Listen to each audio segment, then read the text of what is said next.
자, 우리 하나님의 말씀을 보도록 하겠습니다. 디모데전서 1장 12절부터 16절에 있는 말씀입니다. 디모데전서 1장 12절부터 16절 시작. 나를 능하게 하신 그리스도 예수 우리 주께 내가 감사함은 나를 충성되이 여겨 내게 직분을 맡기심이니 내가 전에는 비방자요 박해자요 포행자였으나 도리어 긍휼을 입은 것은 내가 믿지 아니할 때에 알지 못하고 행하였음이라. 우리 주의 은혜가 그리스도 예수 안에 있는 믿음과 사랑과 함께 넘치도록 풍성하였도다. 믿보다 모든 사람이 받을 만한 이 말이요 그리스도 예수께서 죄인을 구원하시려고 세상에 임하셨도다 하였도다. 죄인 중에 내가 괴순이라. 그러나 내가 긍휼을 입은 까닭은 예수 그리스도께서 내게 먼저 일체 오래 참으심을 보이사 후에 주를 믿어 영생 얻는 자들에게 본이 되게 하려 하심이라. 아멘. 자, 이제 가슴에 손을 얹고 자기 자신을 이렇게 축복하십시오. 나는 예수님 때문에 가장 행복한 사람입니다. 고백하시길 바랍니다. 나는 예수님 때문에 가장 행복한 사람입니다. 아멘. 자, 여러분, 우리는 예수를 믿는 사람들입니다. 예수를 믿는 사람들을 일컬어 그리스도인이라 이렇게 이야기하는데, 우리 그리스도인들에게는 하나님이 주신 사명이 있어요. 반드시 우리는 그 사명을 이루어 나아가는 사람들이 되어야 됩니다.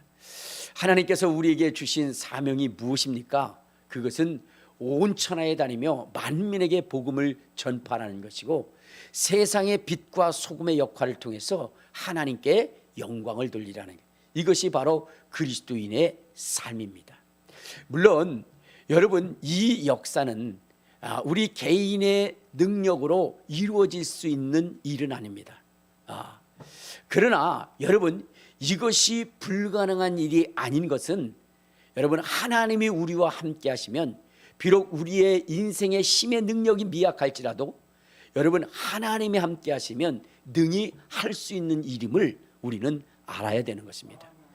주님께서 이렇게 말씀하셨습니다. 할 수 있거든이 무슨 말이냐? 믿는 자에게 능치 못한 일이 없느니라.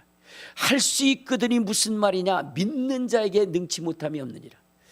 여러분, 의학적 지식이 없다 할지라도 하나님이 함께 하시면 능히 환자를 치료할 수 있는 것이고, 전쟁에 능하지 못하다 할지라도 하나님이 함께 하시면 그 전쟁에 이길 수 있는 것이고, 여러분, 가난을 극복하고 부자로 만들 수 있는 그 경제적 지식이 없다 할지라도 하나님이 우리와 함께 하시면 능히 그것이 가능케 되어지는 것입니다. 여러분, 이 일이 가능한 이유는 무엇이냐면 여러분, 전능하신 하나님의 말씀이 여러분 예수 믿는 사람들 속에 있기 때문에 그것이 가능하다는 것입니다. 우리 한번 성경을 한번 보도록 하겠습니다. 누가복음 1장 37절에 보면 이러한 말씀이 있어요. 누가복음 1장 37절 시작. 대저 하나님의 모든 말씀은 능하지 못하심이 없느니라. 그러니까 하나님의 말씀은 능히 하지 못할 일이 없다는 것입니다. 처녀의 몸에 저므로 아기가 잉태되어지는 것은 그것은 불가능한 일이지만, 그러나 하나님의 말씀이 그를 덮으면 능히 될 수 있다는 것입니다. 여러분, 마리아에게 천사가 가서 내게 아들이 있을 것이다. 그 마리아가 고백하기를 나는 사내 아이를 알지 못하는데 어찌 이런 일이 있을 수 있겠습니까? 라고 말할 때에 천사가 이렇게 얘기합니다. 우리 한번 35절을 봐요. 시작. 천사가 대답하여 이르되 성령이 내게 임하시고 지극히 높으신 이의 능력이 너를 덮으시리니 이러므로 나실 바 거룩한 이는 하나님의 아들이라 일컬어지리라 하면서 37절 시작. 대저 하나님의 모든 말씀은 능하지 못한 일이 없느니라. 그러니까 여러분, 인간의 힘과 능력으로는 할 수 없을지라도 하나님의 말씀이 함께 하시면 그것이 가능하게 된다는 것입니다. 그리스도인에게는요, 하나님의 말씀이 거하는 것이 하나님의 말씀. 여러분, 예수 그리스도가 이 땅에 오셔서 엄청난 일들을 행하십니다. 무리도 걷고 오병이어의 이적도 일으키고 죽은 자도 살리고 문둥병자도 깨끗게 하셨는데, 여러분, 그분이 그렇게 행하실 수 있었던 것은 그분은 말씀이었기 때문이라는 거예요. 말씀이었기 때문에. 자, 우리 한번 요한복음 1장 1절에 보면 이러한 말씀이 있습니다. 요한복음 1장 1절. 자, 시작. 태초에 말씀이 계시니라. 이 말씀은 하나님과 함께 계셨으니 이 말씀은 곧 하나님이시니라. 그러니까 여러분, 하나님과 함께 계신 말씀이 있었다는 거예요. 그 말씀은 곧 하나님이라 말씀하셨는데, 이 말씀이 육신이 되어 이 땅에 오셨다는 겁니다. 우리 14절을 한번 봐요. 자, 시작. 말씀이 육신이 되어 우리 가운데 거하심에 우리가 그의 영광을 보니 아버지의 독생자의 영광이요 은혜와 진리가 충만하더라. 그러니까 예수 그리스도는 말씀으로 하나님과 함께 계셨다가 이제 때가 되매 이 땅에 사람의 육체를 입고 이 세상에 오셨다는 거예요. 말씀이 육신이 되어 이 땅에 오셨다는 것입니다.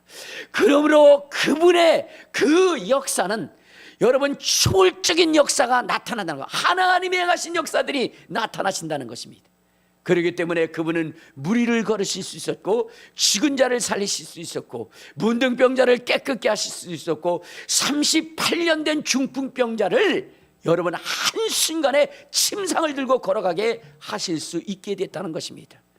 여러분, 우리 믿는 사람들도 여러분 이 말씀이 우리 속에 거하면 어떻게 된다라고 이야기하느냐? 우리 한번 요한복음, 우리 요한복음 14장에 보면 이러한 말씀이 있어요. 자, 요한복음 14장 우리 12절에 보면 이런 말씀이 있습니다. 자, 시작. 내가 진실로 진실로 너에게 이르노니 나를 믿는 자는 내가 하는 일을 그도 할 것이요 또한 그보다 큰 일을 행하리니 이는 내가 아버지께로 감이라. 그러니까 예수를 믿는 사람들에게는 예수 그리스도께서 행하셨던 그 일들을 능히 행하실 수 있게 된다는 거예요. 어떨 때? 여러분, 그 예수가 우리 안에 거하실 때, 그 예수의 그 말씀이 우리 심령 속에 있을 때, 그때에 그 역사가 이루어진다는 것입니다. 그러니까 여러분, 말씀이 우리와 함께 하시면 여러분, 비록 우리의 인생에 능력이 없고 지혜가 없다 할지라도 여러분, 하나님께서 그 능력과 권능으로 우리의 삶 속에 놀라운 기적의 역사를 이루신다는 것입니다.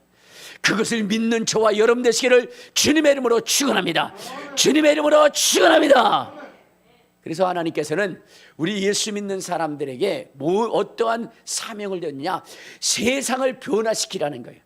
절망의 땅에 희망을 주고 정말로 먹장구름으로 어두운 이 세상 가운데 빛으로 임하셔서 빛의 역할을 통해서 이 세상을 밝히고 썩어지고 부패되어지는 이 세상 가운데 소금의 역할을 통해서 여러분 이 세상을 변화시키라는 거예요. 능히 하나님과 함께 하시면, 예수가 함께 하시면 그 일들이 가능해진다라고 주님은 말씀하셨습니다. 여러분, 이것은 거짓이 아니라 헛된 이야기가 아니라 정녕 예수를 믿었던 사람들의 그 역사를 통해서 세상이 변화되어지는 놀라운 역사들을 경험하게 했다는 것입니다. 여러분 보세요. 이 인류 역사 속에 큰 획을 그어가면서 그 역사를 이뤘던 사람들의 대부분은 누구였냐? 그리스도인이라는 거예요. 그리스도인들. 여러분, 노예 해방이라고 하는 것은 인류 역사의 어마어마한 일입니다. 그런데 그 역사를 이뤘던 사람이 누구냐? 바로 하나님의 사람이었다는 거죠. 하나님의 사람. 여러분, 인류의 과학을 이렇게 발전시키는데 앞장섰던 사람들도 대부분 다 누구냐? 그리스도인들이냐. 그리스도인들. 그러면 이러한 이 창조적 역사들을 이룰 수 있었던 것은 무엇이냐? 말씀이 그들 속에 거했기 때문이라는 거예요. 말씀이 그들 속에. 왜냐하면 말씀이라고 하는 것은 창조의 능력이 있기 때문에 그렇습니다. 말씀이셨던 예수 그리스도가 하신 일이 무엇이냐? 우리 다시 한번 요한복음 1장에 보면 이런 말씀이 있습니다. 자, 요한복음 1장 자, 1장 3절을 한번 봅시다. 자, 시작. 만물이 그로 말미암아 지은 바 되었을 때 지은 것이 하나도 그가 없이는 된 것이 없느니라. 그러니까 말씀이 모든 우주와 만물을 창조했다는 거예요. 그 창조의 말씀이 우리의 심령 속에 들어오면, 그러면 우리의 삶 속에 창조의 역사가 이루어진다는 것입니다. 새로운 창조의 역사가 이루어진다는 거예요. 그래서 여러분, 없는 것도 있게 하시고 죽은 것도 살게 하는 이러한 역사가, 병든 것도 치료받게 하고 안 될 일도 되게 하신다는 것입니다. 그러므로 우리 그리스도인들은 이 창조의 역사를 이루어가는 사람들이 되려. 왜? 하나님의 그 창조의 말씀이 우리 심령 속에 거하기 때문입니다. 여러분, 그래서 하나님을 믿은 사람들의 역사가 무엇입니까? 여러분, 이 복음이 전 세계적으로 확산되어질 수 있게 만든 사람이 누구냐? 바로 그것이 주의 제자들이죠. 베드로요, 또한 바울이요, 그 외에 주의 말씀을 받은 자들이 전 세계를 움직입니다. 여러분, 이들은 개인적으로는 아주 초라하고 연약한 존재였지만, 그러나 그가 주님을 만난 다음에 그들이 역사한 그 역사는 너무나 위대했던 것입니다. 여러분, 우리가 잘 알고 있는 베드로라고 하는 사람, 그 베드로라고 하는 사람이 어떤 사람이었습니까?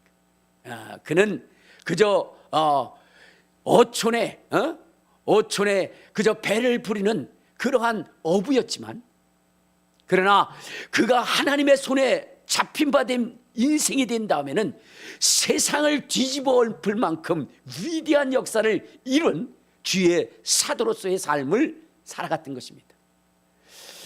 여러분, 바울이라고 하는 사람의 그 역사를 통해서 당시에 어마어마한 권력과 능력을 가지고 오직 자기네들의 것이 최고인 것처럼 그렇게 살아갔던 그 인생들 가운데 그들의 가졌던 그 교만함과 오만함을 버리고, 그리고 사랑과 선행을 격려하며 그렇게 변화시켰던 사람, 그 사람이 바로 바울이라고 하는 사람이었다.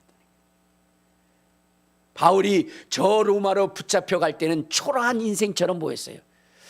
정말로 채찍을 맞고 옥에 갇히고 두 손이 묶여서 배에 돛대에 묶여서 저 로마를 향하여 달려갔지만, 그러나 그가 로마에 가서 일으킨 그 변화는 엄청난 역사였다는 것입니다.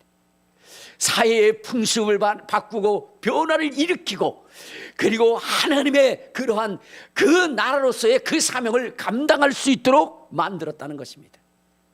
그 역사를 이룬 사람의 그 장본인이 누구냐? 바로 바울이라는 사람이에요. 여러분, 이 로마라고 하는 나라는 자기들 나름대로의 자부심과 긍지가 있었어요. 그런데 그들 속에 있었던 문화, 그 문화가 하나가 있었는데, 그것은 무엇이냐면 바로 건장한 아들을 낳게 되면, 건장한 사내 아이를 얻게 되면 그것이 그 가문의 자랑이었어요. 왜냐하면 로마는 전 세계를 지배하고자 하는 야망이 있었거든. 그러려면 무엇이 필요했냐? 군대가 필요했어요. 근데 그 군대의 핵심이 누구예요? 남자들 아닙니까? 건장한 남자. 그렇기 때문에 건강한 아이가 태어난 것은 그 가문의 영광이고 자랑이었어요. 반대로 여러분, 정말로 그 가문을 가장 저주스럽게 만드는 것이 무엇이냐면 장애자가 태어나는 거예요. 딸이 태어나고 장애자가 태어나는 거. 그것은 그 가문의 수치였습니다. 그렇기 때문에 그 로마 사람들은 그러한 장애인들이 태어나게 되면 몰래 갖다 버렸어요. 몰래. 그리고 건강한 그 아이들은 아주 모든 것에 정성을 다해서 키웠던 것입니다. 이렇게 장애에 대해서 불신을 가졌던 그 로마에 정말로 생명을 존중히 여기는 그러한 사회적 풍토로 바꾼 사람이 누구냐? 바로 바울이었고 그의 제자들이었다는 거예요. 여러분, 하나님을 믿는 사람들이 바로 그 버려진 아이들을 키웁니다. 지극정성으로 그들을 키우며 생명을 소중히 여기서 그것으로 인하여 이 로마는 부끄럽게 느껴졌고 그 이후에 그 생명을 소중히 여기는 그러한 부분으로 바뀌어지게 되었던 것입니다. 그 로마를 바꾼 역사를 이룬 자들이 누굴까요? 바로 그리스도인들입니다. 여러분, 아프리카나 이러한 지역에는 토속신앙을 섬기고 그리고 때로는 여러분 사람을 잡아먹고 사람을 제물로 드리는 이러한 이 풍토가 있어요. 그 변하지 않는 그 풍토를 변화시킨 사람들이 누구냐? 바로 선교사들이죠. 선교사들. 그 선교사들이 가면서 그들의 그 벗었던 몸들 속에 옷을 입게 되고 사람을 죽이고 사람을 먹었던 그러한 사람들이 변화되어져서 오히려 생명을 소중히 여기고 생명을 사랑하는 그러한 역사로 바꾸어 놓았던 것입니다. 그 역사를 이룬 사람들이 누구냐? 바로 예수를 믿는 사람들의 헌신과 희생이었다는 거예요. 이와 같이 도저히 바뀔 수 없는 그 전통도, 그 대표적 전통도, 있어서는 안 될 그러한 것들도 다 폐하고 정말로 살만한 가치를 누리며 하나님의 행복으로 행복하게 만들 수 있는 그 중심에 누가 있었더냐? 바로 예수 그리스도를 믿는 사람들이 있었다는 거예요.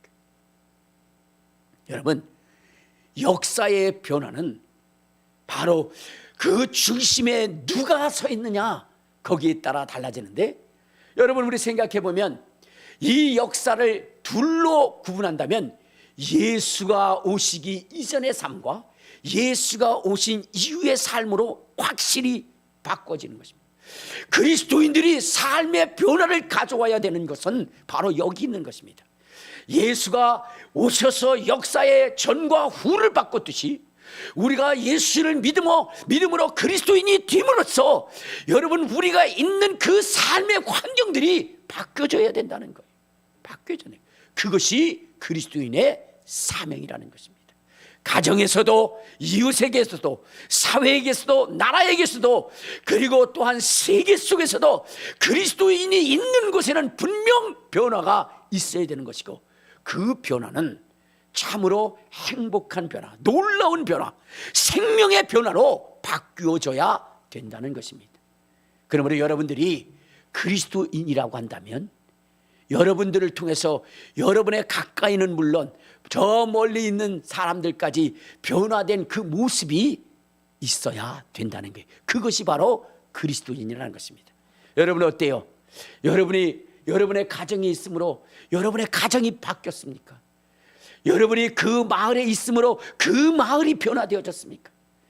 여러분이 정말로 이 사회의 일원으로서 존재함으로 이 사회가 변화되어졌습니까?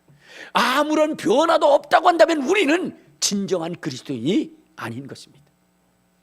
안디옥에 정말로 이 바울과 그 다음에 이 바나바가 거함에 1년 동안 하나님의 말씀을 가르침으로 그 안디옥에 어마어마한 변화가 있으므로 사람들은 그 변화를 일으킨 사람들을 그리스도인이라고 이렇게 지칭했다는 것 아니겠습니까?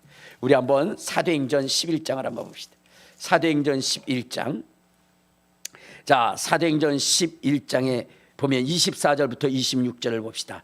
자, 시작. 바나바는 착한 사람이요 성령과 믿음이 충만한 사람이라. 이에 큰 무리가 죽게 더하여지더라. 바나바가 사울을 찾으러 다소에 가서 만남에 안디옥에 데리고 와서 둘이 교회에 1년간 모여 있어 큰 무리를 가르쳤고, 제자들이 안디옥에서 비로소 그리스도인이라 일컬음을 받게 되었더라 그랬어요. 그러니까 여러분, 바나바와 바울의 그 헌신의 삶, 말씀에 인도되어져서 살아간 그 삶의 1년이 그 안디옥에게 놀라운 변화를 일으키므로 그들을 향하여 그들은 그리스도인이라 이렇게 지칭을 받게 된 것입니다. 여러분들도 여러분의 삶의 현장 속에서 여러분 정말로 그리스도인이라 칭함을 받을 수 있는 그러한 인생이 되어야 되는 것입니다.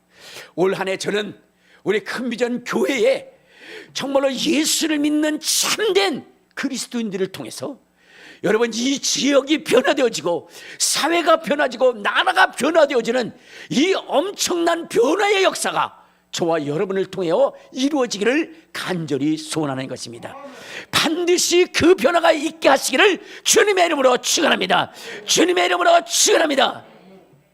여러분, 그러면 이러한 사회적 변화와 이 환경적 변화를 일으키려면 어떻게 해야 되느냐? 여러분, 먼저 우리의 삶 속에 before와 after가 있어야 되는 거예요. 그러니까 예수를 만났던 전의 삶과 예수를 만난 이후의 삶의 변화가 먼저 우리의 심령 속에 이루어져야 된다는 거예요. 바울이 그러한 위대한 역사를 이룰 수 있었던 이유가 무엇이었느냐? 그는 예수를 만난 이전의 삶과 예수를 만난 이후의 삶이 확실히 달라졌다는 거예요. 우리 한번 성경을 한번 보도록 하겠습니다. 아까 우리 디모데전서 1장, 자, 디모데전서 1장 우리 13절에 보면 이렇게 이야기를 합니다. 13절, 14절 시작. 내가 전에는 비망자요 박해자요 포행자였으나 도리어 긍휼을 입은 것은 내가 믿지 아니할 때에 알지 못하고 행하였음이라. 우리 주의 은혜가 그리스도 예수 안에 있는 믿음과 사랑과 함께 넘치도록 풍성하였다라고 있어요. 그러니까 여러분, 바울이라고 하는 사람이 예수를 만나기 전에는 그는 비방하는 사람이었다. 다른 사람들의 그 삶의 모습을 보고 비판하고 회방하고 그리고 죽이고 폭행하고 그리고 박해하며 그렇게 살아갔던 사람이 바울이었다는 거예요. 그래서 사도행전 8장에 보면은 이 스데반의 그러한 그 죽음의 현장 속에 그를 죽이도록 선동하고 그랬던 곳에 앞장섰던 사람이 누구냐? 그가 바로 바울이었다는 거예요. 바울. 그리고 그가 죽임을 당하고 그가 억울한 일을 당할 때 그것이 당연한 것이라고 그렇게 여기며 사람들을 설득했던 사람이 바울이고, 정말로 그리스도인이 죽음에 몰아세워질 때까지 거기에 끝까지 잔악하고 혹독한 그러한 그 죄명을 씌우고 그 형벌이 그들에게 가해질 때까지 증인으로 섰던 그 사람이 바로 바울이었다는 거예요. 바울. 그런데 여러분, 이 바울이 주님을 만남으로 인해서 그는 어떤 사람이 됐다라고 얘기하느냐? 우리 14절을 한번 봐요. 14절. 자, 시작. 우리 주의 은혜가 그리스도 예수 안에 있는 믿음과 사랑과 함께 넘치도록 풍성하였도다. 그는 주님을 만난 이후에 믿음의 사람이 되었어요. 그리고 사랑이 풍성한 사람이 되어졌습니다. 그의 인생에 놀라운 변화가 이루어졌던 것입니다.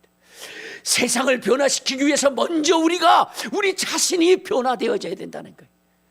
주님을 철저히 만남으로 해서 그 삶의 방향들이, 목표들이 변화되어져야 된다는 거예요. 바울은 하나님을 만나기 전에는 그리스도인들을 죽여야 하는 목표가 있어요. 그들을 가두고 그들을 채찍질하고 그들을 죽여야 하는 그러한 목표를 가지고 살아간 인생입니다. 그러나 그가 다메섹 도상에서 주님을 만난 다음에 그는 인생이 바뀌어지기 시작합니다. 목표가 바뀌어지기 시작합니다. 믿음의 사람이 되었고 사랑의 사람이 되었습니다. 이제는 정말로 그들의 그 허물과 죄 때문에 자기가 번제로 드려질지라도 기뻐하고 즐거워하고 감사한 그러한 인생의 삶으로 그의 인생이 변화되어졌다는 거예요. 예수를 믿음으로 확실히 변화되어진 것입니다. 우리 한번 빌립보서 2장에 보면 이렇게 이야기를 합니다. 이 바울의 그러한 그 변화 속에서 자기가 이렇게 얘기합니다. 2장 우리 17절을 한번 봐요. 2장 17절 시작. 만일 너희의 믿음의 재물과 섬김 위에 내가 나를 전제로 드릴지라도 나는 기뻐하고 너희 무리와 함께 기뻐하리니 이와 같이 너희도 기뻐하고 나와 함께 기뻐하라. 그러니까 이전에는 자기의 뜻과 자기의 사상과 자기의 이념에 부합하지 아니한 자들은 철저하게 그들을 핍박하고 그들을 묶어서 그들로 하여금 그 객가를 치르게 하고 그 형벌을 받게 했던, 그래서 자기의 자존심을 세우고 자기의 존재를 드러냈던 이 바울이 주님을 만남으로 인해서 변화되어지기 시작해. 용서할 수 없는 자들을 용서하고 사랑할 수 없는 자들을 사랑하고 이룰 수 없는 일들에 대한 믿음의 소망을 가지고 나아가는 인생이 되었다는 것입니다. 그러므로 하나님이 그와 함께 하셨고 그의 가는 곳곳마다 정말로 철장이 열려지고 부서지고 깨어지고 이방인들이 구원받고 놀라운 희망과 소망을 갖는 이러한 역사가 이루어지고, 바울은 주님을 만난 다음에 이제는 남의 모든 것들에 대한 책임을 지고자 했던 것입니다. 그들이 기뻐할 수 있는 일이라면, 그들이 예수를 만나는 일이랬다면 그는 차라리 목숨을 내어놓을지라도 그것을 기뻐하고 즐거워하는 인생이 되었던 것입니다. 그러므로 그를 통해서 하나님이 역사하시는 것입니다. 사랑하는 성도 여러분, 오늘 우리가 변화되어져야 돼요. 변화되어져야. 여러분들이 생각할 때 왜 내 속에는 그러한 그 바울과 같이 또한 저 베드로와 같이 그런 엄청난 역사를 이루지 못하는 것일까? 그도 예수를 믿었듯이 나도 예수를 믿는데 왜 내 삶 가운데는 그러한 역사가 이루어지지 않는가 하는 것은, 여러분, 다른 것이 아니라 그와 우리의 차이가 있다는 거예요. 그들은 변화되어졌다는 거예요. 변화되어졌다는 거예요. 그러나 우리는 여전히 변화되어지지 않고 여전히 썩어져가는 구습 속에 살아가기 때문에, 그러기 때문에 하나님의 이 위대한 말씀의 역사가 나타나지 않는 것입니다. 성경은 우리에게 이렇게 얘기합니다. 이제 그리스도 안에 있는 자들은 새로운 피조물이라. 여러분, 우리는 새로운 피조물이기 때문에 여러분, 이제는 새로운 것이 담겨져야 되는 것입니다. 새로운 것이 담겨져야 돼요. 그런데 그 새로운 것, 하나님의 말씀이 우리의 심령 속에 담겨질 때에 여러분, 여전히 옛 그릇 위에는 그것을 담을 수가 없습니다. 옛 그릇 위에 그것을 담는다고 한다면 여러분, 그 깨어진 그릇은 하나님의 말씀을 여러분 그대로 그 속에 유지할 수 없는 거예요. 그 말씀들이 새어나가서 하나님의 기적을 이룰 수 없는 것입니다. 하나님의 말씀을 담으려면요, 새로운 그릇이 되어져야 되는 거예요. 옛사람의 성품들을 버리고 여러분 새 사람으로 입어야 되는 것입니다. 여러분, 성경에 보면 이러한 말씀 있죠. 새 술은 새 포도주에 담아야 된다고. 우리 한번 마태복음 9장 17절을 한번 보도록 하겠습니다. 마태복음 9장 17절.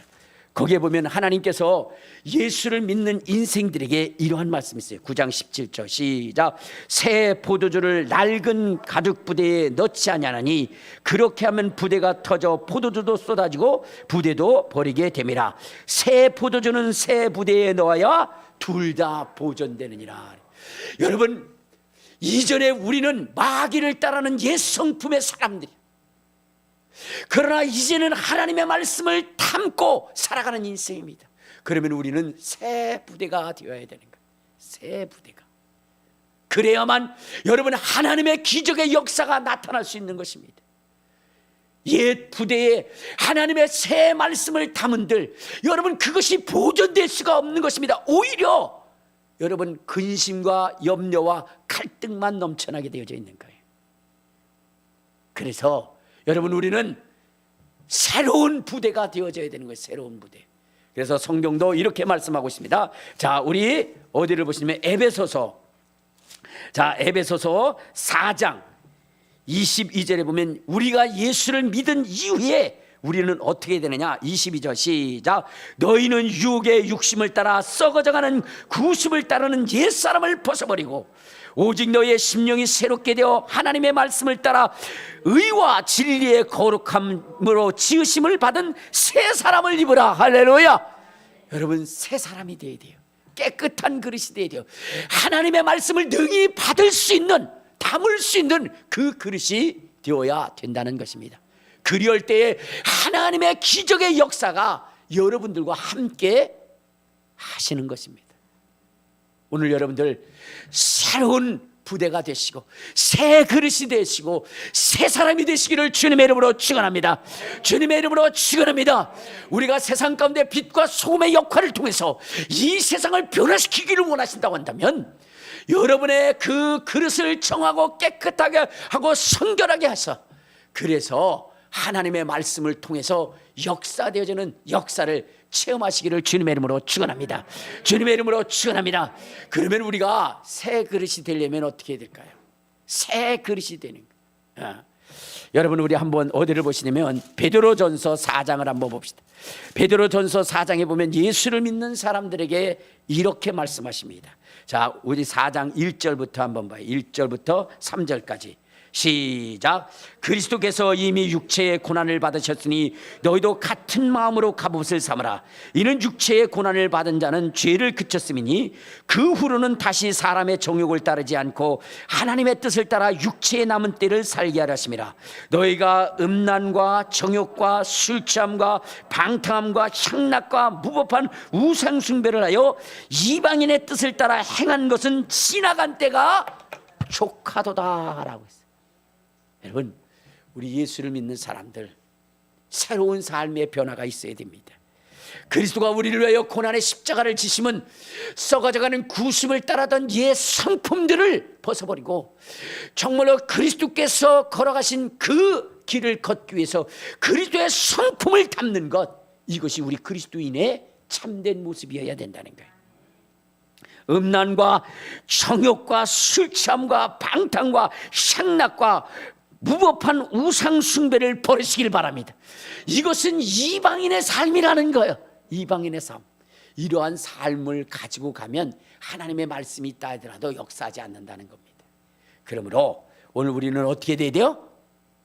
정말로 참된 그리스도인의 삶으로, 새로운 그릇으로, 정한 그릇으로 여러분이 돼요. 그래서 이전에는 내가 용서하지 못했던 것들을 용서하는 있어요. 집사님 용서하세요. 목사님, 전 못해요. 왜요? 제 성질이 더럽거든요. 더러운 성품을 고쳐야 되는 거예요. 목사님, 저는 도저히 안 돼요. 지금까지 내가 형성되어진 그 인격이거든요. 제가 고집이 세거든요. 여러분, 고집 부리면 망하는 겁니다. 겸손해져야 되고요.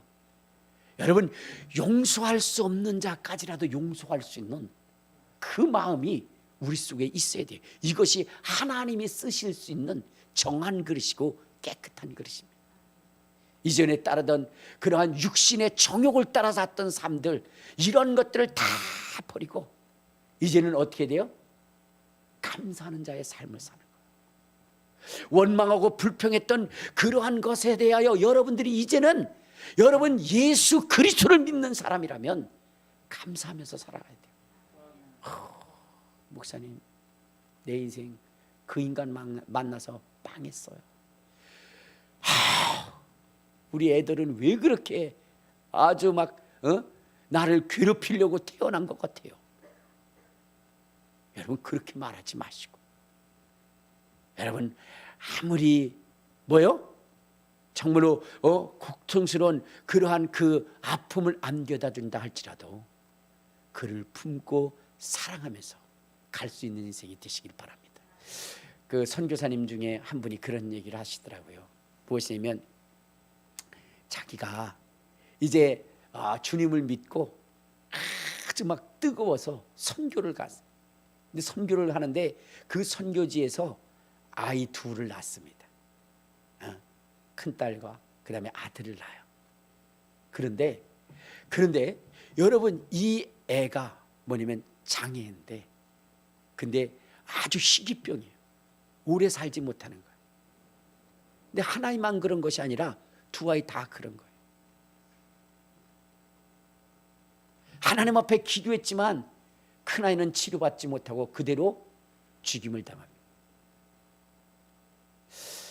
여러분, 그 정도 되면 그 선교지에서 원망할 수 있는 것 아니겠어요? 그런데 그는 어떤 사람의 간증을 듣습니다. 어떤 간증을 들으면 그런 얘기를 하는 거예요. 정말로 결혼을 해서 아이가 없었던 가정인데 하나님 앞에 부르짖고 기도하고 간구해서 10년 동안 기도를 해서 그래서 아이를 얻었는데 힘들게 낳았어요. 힘들게 낳았는데 그 아이가 장애예요. 남편은 그 장애를 보고 그 아내한테 말할 수가 없었습니다. 어떻게 얘기하나 고민하다가 하나님께서 자기의 마음속에 지혜를 주셨는데 그런 얘기를 한 거예요. 여보, 하나님이 가장 사랑하고 하나님의 눈동자가 함께 있는 자가 있는데 세상은 그를 받아들일 자가 없어서 고민하고 번민하던 중에 정말로 생명을 구하고 하나님의 것을 소중히 여기는 우리 가정 속에 그 아이를 보내줬다라고 얘기를 해요. 그 간증을 들었어요. 근데 그 아이는 뭐냐면 장애아니, 뇌성마비의 장애아니 아이였다라고 얘기할 때에 비록 정말로 아프고 슬펐지만 하나님이 가장 소중하고 하나님이 가장 힘들어할 그 짐을 덜어주며 그분과 함께하는 그러한 일에 기쁨을 가졌다라고 하는 간증을 듣고 그도 감사하기 시작해요. 근데 왜 하나님이 그 가정에 그러한 선교사의 가정에 그런 것을 주었을까요? 그것은 다른 것이 아니라 선교사라고 하는데 이분은 자기의 일을 사랑했지 영혼을 사랑하지 않았다. 영혼을 사랑할 마음이 별로 없는 거예요. 그 아이들을 통해서 영혼이 얼마나 소중한 것인 것을 느끼게 했다는 거예요. 여러분, 우리는 하나님의 사람으로서 이 세상에 정말로 이 생명의 가치가 얼마나 소중한지를 드러낼 수 있는 그런 사람들이 되어야 되고, 정말로 내 교만과 아집을 주님 앞에 철저하게 깨뜨리고 오직 하나님의 영광에 드러낼 수 있는 그 역사를 할 수 있는 존재로 우리가 지음을 받았다는 것을 잊지 말고 하나님의 말씀이면 철저하게 그 앞에 무릎 꿇을 수 있는 그러한 인생이 될 때 하나님은 그와 함께 일하시는 것이고 그를 통해서 놀라운 기적의 역사를 이루게 하신다는 거예요. 여러분, 올 한 해 정말로 하나님의 기적의 역사를 행할 수 있는 저와 여러분 되시기를 주님의 이름으로 축원합니다. 주님의 이름으로 축원합니다.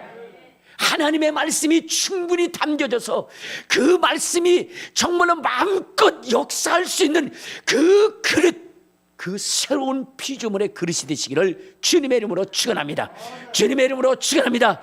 그래야 인간의 힘으로는 도저히 할 수 없는 이 역사들을 이룰 수 있도록, 이 역사들을 이룰 수 있도록 우리 하나님이 정말로 저와 여러분과 함께 이 한 해의 이 목표를 이루므로 정말로 놀라운 하나님의 역사를 우리의 귀로만 듣던 것을 눈으로 볼 수 있는 그러한 한 해가 될 수 있기를 주님의 이름으로 축원합니다. 주님의 이름으로 축원합니다.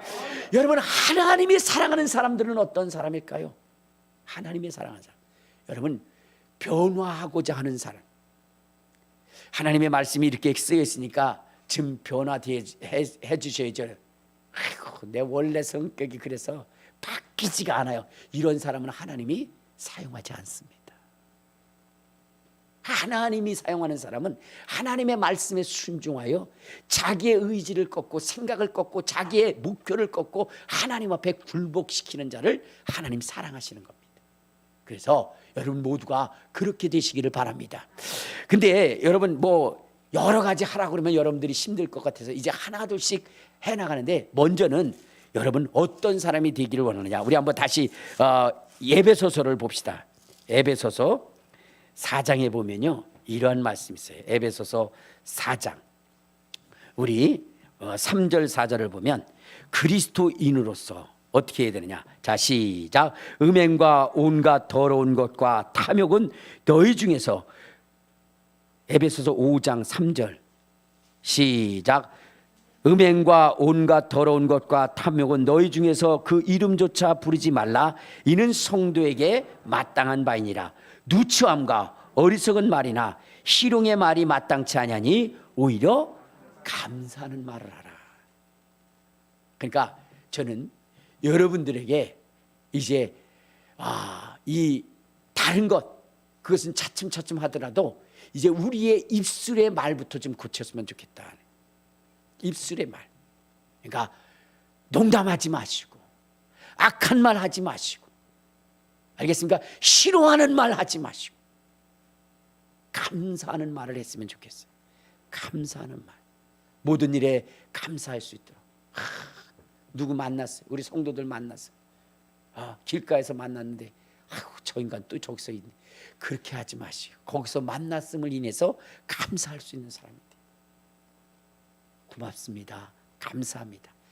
아이고 목사님 아주 그냥 아이고 저 인간만 떨어져 나갔으면 좋겠어요. 그렇게 말씀하시고 내게 있음을 인해서 감사하시길 바랍니다. 목사님도 한번 나 같은 일 당해보세요. 그렇게 말하지 아니할 수 있는가? 그렇게 말하지 마시고 어떻게 돼요? 감사하시길 바랍니다. 아유 저 인간 때문에 내 인생 망쳤어요. 그렇게 얘기하지 마시고 감사하시길 바랍니다. 그래도 그 인간이 있어서 결혼해서 아기라도 낳지. 그렇잖아요. 그렇지 않으면 천사한테 얘기해가지고 그래가지고 수태해야 되잖아. 그렇잖아요. 그러니까 여러분 있음으로 인해서 감사하시길 바랍니다. 아내가 있음으로 인해서 감사해요. 남편이 있음으로 인해서 감사하고 자식이 있음으로 인해서 감사할 수 있는 그러한 사람 되어야 됩니다. 그래서 올해는요 뭐부터 해야 되냐? 절대로 희롱이나 농담의 말 하지 마시고 어떤 말 해야 돼요? 감사하는 말. 옆에 있는 분들한테 먼저 해보세요. 아이고 내 옆에 앉아주셔서 감사합니다. 한번 해보세요. 괜히 괜히 아이고 왜 옆에 앉아서 코로나 때문에 떨어져 앉으려 떨어져 앉으려 안 돼. 왼수요 이렇게 얘기하면서 불평하지 마시고 남들이 함께 앉아있기 불행한 이때에도 그래도 내 옆에 앉아주셨음에 나는 감사합니다 라고 하면서 고맙습니다 이런 말을 할 수 있는 그런 사람이 돼요. 그래야 행복한 것이고요. 그래야 하나님이 역사하시는 것이거든요. 자기 자신을 변화시키려고 하는 사람이 돼야 돼요. 저는 절대로 변하지 않습니다. 제 이빨을 보세요. 저 옥리잖아요. 최씨예요. 이래가면서 여러분 그렇게 자꾸 얘기하지 마시고 어떻게 돼요? 하나님의 말씀이니 정말로 나는 변화되어지는 사람이다. 하나님의 말씀이면 난 그 말씀을 따르는 사람이다 라고 이렇게 얘기하지. 목사님 안 돼요. 내가 앉았던 자리는 풀도 안 나요. 그래서 저는 콘크리트 위에만 앉아요. 뭐 이렇게 얘기하면서 자기 자신을 뭐냐면 그렇게 이끌어가지 말라 이 말이에요. 저는요 하나님이 좋아하는 사람은 어떤 사람이냐 그걸 생각하는데 정말로 옳은 것이 있으면 선한 것이 있으면 그 일에 변화하려고 하는 사람을 하나님이 좋아하시더라는 거예요. 제가요 그 윤학열 감독이라는 분의 간증을 들었는데 그분을 보면서 간증을 들으면서 제 속이 굉장히 불편했어요. 왜 그러냐면 여러분 그 사람은 어떤 사람이냐면요 여러분 무당이라고 하는 이 음지의 인생들을 여러분 양지로 끌어놔 가지고 그래가지고 그것을 활성화시킨 사람이 누구냐면 윤학열 감독이에요. 여러분 옛날에 무당이라고 하는 존재는 어떤 존재였죠? 아주 뭐냐면 상대해서는 안 돼요. 물론 필요할 때는 우리가 가서 만나기도 하지만 그러나 그 외에는 만나기도 싫은 사람 그 사람이 누구예요? 무당이었어요. 그래서 여러분 정말로 무당이 된다는 것에 대하여 정말로 어떻게 돼요? 목숨을 걸고 그것을 거부하다가 결국은 어쩔 수 없어서 그것을 받는 사람들이 많이 있잖아요. 왜냐하면 자기가 무당이 되면 그 자식이 무당의 자식이라고 하는 소리를 듣는 것을 가장 뭐냐면 저주스러운 말로 여겼기 때문입니다. 그래서 무당들은 그 무당이 되려고 하질 않아요. 그러나 어쩔 수 없이 신병으로 인해서 무당이 되어져. 그런데 여러분 이것을 어떻게 돼요? 음지에 있던 이 인생들을 양지에 끌고 나가서 한국의 전통 무술이니 예술이니 뭐 이렇게 승화시켜 가지고 아주 무당들이 우리나라를 완전히 판치도록 그렇게 만든 사람이 누구냐? 그것이 바로 윤학열 감독이에요. 요즘 보면 신문의 광고가 전부 다 무당 광고예요. 여러분, 그것에 앞장선 사람이 누구예요? 윤학열이라는 사람이에요. 그런데 이 윤학열이라고 하는 사람이 하나님의 택함을 받은 이유가 무엇일까? 그것은 다른 것이 아니라 그가 몰랐을 때에, 믿지 아니할 때에 모름으로 인해서 행했던 사람이에요. 그는 진리를 발견하고 주님을 만난 다음에 그는 180도로 변화되어지기 시작합니다. 그가 이전에 예수님을 만나기 전에는 이 바울처럼 폭행자였고 비방자였고 회방자였어요. 그러나 그가 주님을 만난 다음에는 그 이전의 모든 것들을 다 싸그리 청산을 하게 됩니다. 그가 그 무당들을 통해서 얻었던 그 모든 재산들이 다 아주 돈 10,000원짜리 하나 안 남을 만큼 싹 쓸어간다 할지라도 그는 기뻤어요. 그는 즐거웠고요. 그리고 그는 가족들을 구원시키기에 힘썼고, 그리고 이제 정말로 이 복음이 전 세계적으로 확산할 수 있는 그러한 일을 위해서 그는 목숨을 바치려고 해요. 그는요, 이 주님을 만난 다음에 정말로 어느 정도로 자기 자신을 낮췄는가 하면은, 그가요, 그 어린 시절에 아버지로부터 많은 상처를 받았어요. 그래서 그의 하나의 목표가 있다면 아버지를 죽이는 것이었어요. 그러다가 그가 결혼한 다음에 자기는 그러한 그 아버지 상을 자식에게는 넘겨주지 말아야지 하면서, 그러면서 애들을 사랑으로 키웠습니다. 그리고 그의 미래가 복 있는 미래가 되게 하기 위해서 그가 가진 모든 것들을 그에게 쏟았어요. 그러므로 그는 딱 뭐냐면 무당들을 만나면요, 또 절간에 가면 자기의 아들은 벌써 뭐요? 그 대웅전에 가서 108배를 절하는 그러한 자식이 돼요. 그 정도로. 왜? 그것이 자식을 지키고 복되게 하는 길이라고 생각했기 때문입니다. 그런데 어느 날 그가 주님을 만난 거예요. 주님을 만났는데 이전에 그러한 일들이 얼마나 저주스러운 일인지를 알고 아들을 데리고 목욕탕에 들어갑니다. 그리고 목욕탕에 가서 그를 깨끗이 씻어요. 그리고 그 아들 앞에, 그 몇 살 되지 않는 그 아들 앞에 무릎을 꿇습니다. 그리고 이렇게 얘기합니다. 아들아, 아버지로서 자식에게 좋은 것을 주고자 하는 것이 부모의 마음이란다. 나는 지금까지 내가 살아온 이 삶들이 내 아들에게 최고인 것으로 생각했기 때문에 그것을 가르쳤다. 그런데 이제 하나님을 만나고 나니까 그것이 얼마나 무섭고 두려운 일인지를 알게 되었고, 그것이 얼마나 저주받는 인생인지를 알게 됐다. 내가 너에게 잘못 가르쳤어. 잘못 길을 갖게 하고 우상 앞에 절하게 했던 것 용서해달라고 무릎을 꿇고, 그 어린 아들 앞에 무릎을 꿇고 그렇게 용서를 빌었어요. 그때 갑자기 아들이 통곡을 합니다. 그니 그 즉석에서 성령을 받아버립니다. 목욕탕에서 성령 받은 사람은 그분 아들밖에 없을 거예요.